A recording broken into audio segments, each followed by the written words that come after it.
കൂട്ടുകാരെ എല്ലാവർക്കും പുതിയ വീഡിയോയിലേക്ക് സ്വാഗതം. ഇന്ന് നമുക്കൊരു സിമ്പിൾ ഊണ് തയ്യാറാക്കുന്നത് എങ്ങനെയെന്ന് നോക്കാം. എല്ലാവരും വീഡിയോ കണ്ട് അഭിപ്രായം പറയണേ. ആദ്യം നമുക്ക് ഒരു കറി തയ്യാറാക്കിയെടുക്കാം. പരിപ്പ് കറിയാണ് തയ്യാറാക്കുന്നത് കേട്ടോ. തേങ്ങയൊന്നും ചേർക്കാതെ വളരെ ടേസ്റ്റി ആയിട്ട് സിമ്പിളായിട്ടുള്ള ഒരു പരിപ്പ് കറിയാണ്. അതിനായിട്ട് ആദ്യം നമുക്ക് തുവരപ്പരിപ്പ് കഴുകി വൃത്തിയാക്കിയെടുക്കണം. ഞാനൊരല്പം നേരം കുതിർത്തെടുത്തു കേട്ടോ. ഇല്ലെങ്കിലും കുഴപ്പമില്ല, കുക്കറിലൊക്കെ ഇട്ടങ്ങ് വേവിച്ചെടുക്കാം, പരിപ്പല്ലേ. ഇനി നമുക്കതിലേക്ക് ഒരു ചെറിയ തക്കാളി കഷ്ണങ്ങളും കുറച്ച് ചെറിയുള്ളിയും കുറച്ച് വെളുത്തുള്ളി അല്ലിയാണ് ചേർത്തിട്ടുള്ളത്. പിന്നെ നല്ല എരിവുള്ള പച്ചമുളകും കൂടി ചേർക്കണം കേട്ടോ. മുളക് പൊടി അധികം ചേർക്കാതെ പച്ചമുളകിൽ തന്നെ ഈ കറി തയ്യാറാക്കിയെടുത്താൽ നല്ലൊരു രുചിയാണ്. ഇത് നമുക്ക് കുക്കറിലേക്കിട്ട് വേവിച്ചെടുക്കണം.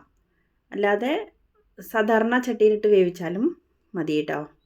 പെട്ടെന്ന് വേവാൻ വേണ്ടിയിട്ട് ഞാനിത് കുക്കറിലേക്കിട്ടു.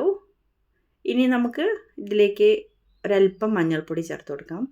മുളക് പൊടി വേണ്ടവർക്ക് ചേർക്കാം കേട്ടോ. മുളക് പൊടിയുടെ കുത്തൊന്നും അധികം വരാത്ത രീതിയിലായിരിക്കണം ചേർത്ത് കൊടുക്കേണ്ടത്. കറിക്ക് അങ്ങനെ ഒരു രുചിയാണ് കിട്ടേണ്ടത്. പരിപ്പ് കറി അങ്ങനെയായിരിക്കും വെക്കേണ്ടത് കേട്ടോ. പിന്നെ പാകത്തിന് ഉപ്പും കൂടിയാണ് ചേർത്തത്. അത് വേവാനായിട്ട് വെച്ചു.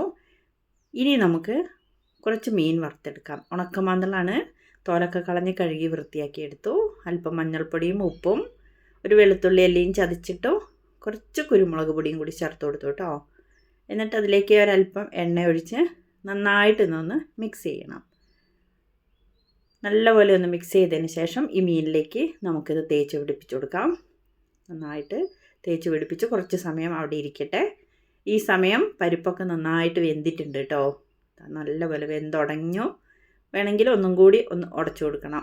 ഞാനൊരല്പം തരിതരിപ്പിലാണ് ഉടച്ചിട്ടുള്ളൂ, നല്ലപോലെ ഒന്നും ഉടച്ചിട്ടില്ല. അങ്ങനെ വേണ്ടവർക്ക് അങ്ങനെയും ചെയ്യാം കേട്ടോ.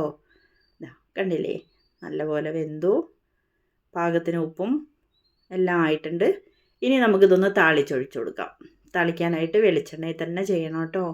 ഒരു പാൻ അടുപ്പത്ത് വെച്ചു. അതിലേക്ക് വെളിച്ചെണ്ണ ഒഴിച്ച് കടുകിട്ടു. ഒരല്പം നല്ല ജീരകമാണ് ചേർത്ത് കൊടുത്തത്.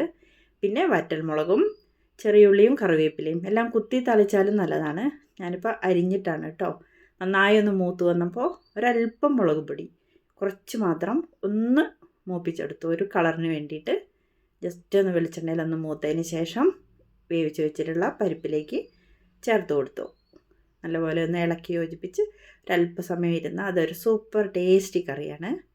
ദാൽ കറി, പരിപ്പ് കറി എന്നൊക്കെ പറയുന്നില്ലേ. വേണമെങ്കിൽ ഇതിലേക്ക് നെയ്യ് വേണമെങ്കിലും ചേർത്ത് കൊടുക്കാം കേട്ടോ. സിമ്പിളായിട്ടുള്ള ഒരു കറി നമുക്കിവിടെ റെഡി ആയിട്ടുണ്ട്. ഇനി നമ്മൾ മുളകൊക്കെ തേച്ച് വെച്ചിട്ടുള്ള മീനൊന്ന് വറുത്തെടുക്കാം. വളരെ പെട്ടെന്ന് തന്നെ ഫ്രൈ ആക്കി എടുക്കാം. കൂട്ടുകാരെല്ലാവരും വീഡിയോ ലൈക്ക് ചെയ്ത് കാണണം. സബ്സ്ക്രൈബ് ചെയ്യാത്തവർ ചെയ്യാൻ മറക്കല്ലേ കേട്ടോ. ഇത് കൂടുതൽ ഫ്രൈ ആക്കേണ്ടവർക്ക് അങ്ങനെയും ചെയ്യാം. ഞാൻ മീഡിയം ആയിട്ടാണ് കേട്ടോ ഫ്രൈ ആക്കി വെച്ചിട്ടുള്ളത്. ഇനി പരിപ്പിൻ്റെ കൂടെ പപ്പടം നല്ല കോമ്പിനേഷൻ അല്ലേ. കുറച്ച് പപ്പടം കൂടി ഞാൻ കാച്ചി എടുത്ത് വെച്ചിട്ടുണ്ട്. ഒരല്പം പപ്പടം കൂടി കാച്ചി പരിപ്പിൻ്റെ കറിയുടെ മീൻ വറുത്തതിൻ്റെയൊക്കെ കൂടെ കഴിക്കാൻ നല്ല രുചിയല്ലേ. പപ്പടം കാച്ചി വെച്ചു. ഇനി നമുക്ക് ഒരു തോരൻ തയ്യാറാക്കിയെടുക്കണം. ഒരു മെഴുക്കുവരട്ടിയാണ് ഞാൻ തയ്യാറാക്കുന്നത്. എണ്ണയിലേക്ക് കടുകിട്ട് കൊടുത്തു. ചെറിയുള്ളിയും വറ്റൽമുളകും ഒരു വെളുത്തുള്ളി അല്ലിയും കുറച്ച് കറിവേപ്പിലയും കൂടി ചതച്ച് ഒന്ന് വഴറ്റിയെടുത്തു. നല്ലപോലെ ഒന്ന് വഴറ്റിയെടുത്തു. മെഴുക്കുവരട്ടി ആകുമ്പോൾ ഒരല്പം കൂടുതൽ എണ്ണയുള്ളത് നല്ലതാണ് കേട്ടോ. ഇനി പൊട്ടിച്ച് വെച്ചിട്ടുള്ള പച്ച പയറാണ്, അച്ചിങ്ങാപ്പയർ എന്നൊക്കെ പറയുന്നില്ലേ, ആ പയർ ഇതിലേക്ക് ഇട്ട് കൊടുത്ത് ഒരല്പം ഉപ്പ് പൊടിയും കൂടി ഇട്ട് നന്നായിട്ടൊന്ന് ഇളക്കി അടച്ച് വെച്ച് വേവിച്ചെടുക്കാം. നല്ല നാടൻ രുചിയിൽ തേങ്ങാക്കൊത്തൊക്കെ ഇട്ടിട്ടുള്ള അച്ചിങ്ങാപ്പയർ മെഴുക്ക് പുരട്ടിയുടെ വീഡിയോ ഞാൻ ചാനലിൽ ഇട്ടിട്ടുണ്ട് കേട്ടോ. വേണ്ടവരൊന്ന് കണ്ടു നോക്കൂ. ഇത് നമുക്ക് ഇടയ്ക്കിടയ്ക്ക് അടച്ച് ഒന്ന് ഇളക്കി യോജിപ്പിച്ച് വഴറ്റിയെടുക്കണം കേട്ടോ. എണ്ണയിലിങ്ങനെ വഴന്ന് വന്നാൽ നല്ല രുചിയാണ്. ഇത് പെട്ടെന്ന് തന്നെ കാണിച്ചതാണ്. കുറച്ച് സമയം വെച്ചിരുന്നാലേ ഇതേപോലെ കിട്ടുള്ളൂ. ഇനി നമുക്ക് ഊണ് കഴിക്കാം.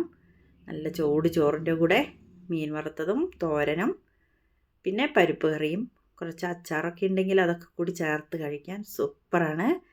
എല്ലാവരുടെയും അഭിപ്രായം പറയണം. വീണ്ടും മറ്റൊരു വീഡിയോയുമായി കാണാം കേട്ടോ.